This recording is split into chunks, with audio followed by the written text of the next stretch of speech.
If you look at my iPhone, you're going to notice something missing.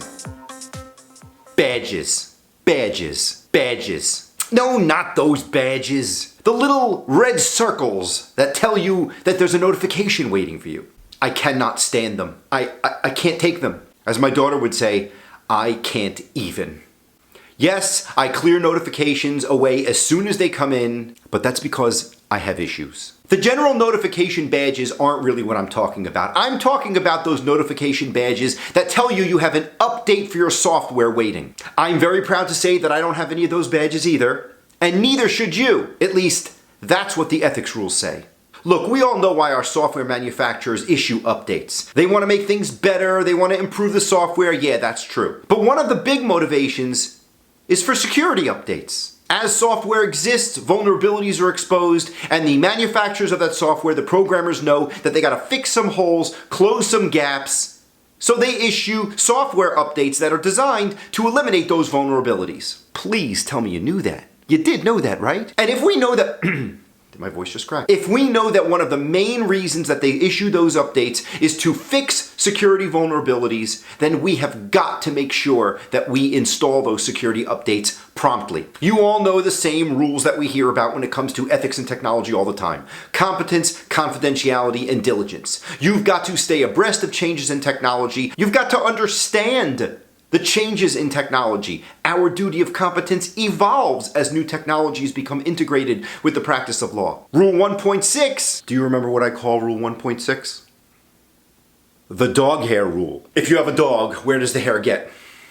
Where? Everywhere! That's where. Well, Rule 1.6 pops its head up everywhere, every time we pretty much talk about anything. Rule 1.6c requires that we take reasonable efforts, that we make reasonable efforts to avoid the unauthorized or inadvertent disclosure of client information. And Rule 1.3 is about diligence, which basically means you need to be diligent? Yeah. So you put all those together, and we have an obligation to continually ensure that we're aware of the dangers of new technologies and that we are diligently taking efforts to avoid the disclosure of our client information. So if a software update is being issued, you know why it's happening. It's happening because there's some sort of a vulnerability in the security of your system.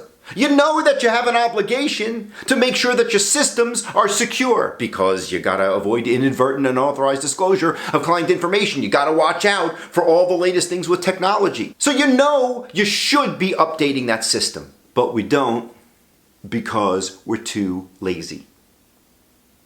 Get off your butt and update your software. The ethics rules are basically requiring that you update your software. It's about your responsibility to diligently protect your client information and to stay on top of changes in the technology that deals with the practice. When those updates come out, promptly install them, because it's that type of proactive effort that's going to protect you if, God forbid, you get into any kind of ethics issue. Look, the reality is you're going to be hacked. We're all going to be hacked. Well, we all have a really good chance of being hacked. That's because the bad guys are after us 100% of the day, 100% of our lives, and it's all they devote their attention to. Odds are against us. But the ethics authorities aren't probably going to judge you based on whether you were hacked. They're not going to judge you based on the consequences. They're going to judge you based on your behavior. That's what it's all about. You know what I always say? I tell people that I sit on the ethics board because I have this altruistic desire to help the practice. And I do, but the truth is, I just like to judge other people. That's what we do on the ethics board. We're judging your behavior. If it's all about judging your behavior, then what they're going to look at is what steps you took to avoid the hack. What steps did you take to avoid this horrible calamity? If you took every single reasonable step that was possible and still got hacked, it's very likely that an ethics authority is going to turn to you and say, look, it's terrible what happened, but clearly you've taken every reasonable effort you had to. You complied with your duty under the ethics rules, but they still took advantage of you. We're going to say that's a problem, but at the same time, we're going to say that you're not ethically responsible. Hopefully that's what happens, but it certainly makes a lot of sense, doesn't it? That's why it's so important for you to take proactive steps diligently. That's why it's so important for you to install updates to your software when they come out, because they're likely going to fix some security vulnerability. And if you get caught later with a hack, one of the things they're going to look at and say, was your software up to date? And you're going to say, no, my software wasn't up to date. Why wasn't your software up to date? Well, I didn't install the update. Well, why's that? Did it come out recently? Was it an old update? Were you diligently looking at the updates? You know what you're going to say? Hey, look at the squirrel! You're going to want to get out of there really fast. The ethics authorities are going to expect that you take reasonable efforts to protect your client data. And if we all know that security vulnerabilities are the reason that these updates come out, they're going to expect that you continually and diligently update your software systems. And now I'm going to contradict myself. Remix! Forget everything I said when it comes to new generations of software. Every now and again, you're going to get a new update from a software manufacturer that completely overhauls a system, that is a new generation, a new version of their system going forward.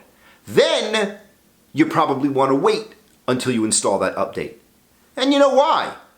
Because very often what will happen is that there are some bugs in those systems that the programmers didn't anticipate, they didn't see. The hackers will exploit them immediately, and then the programmers will respond with security updates that patch those holes. You probably want to wait until those security updates come out and then install the system, because then you're going to make sure that you avoid the vulnerabilities that are most likely going to be in that new generation of system. Same concept, it's about being diligent, it's about understanding the threats, and it's about taking reasonable steps to protect your client data. The point is, when the badge comes onto your phone, do something about it. And if you have a badge showing like 10,000 unread emails, could you please clear it for me?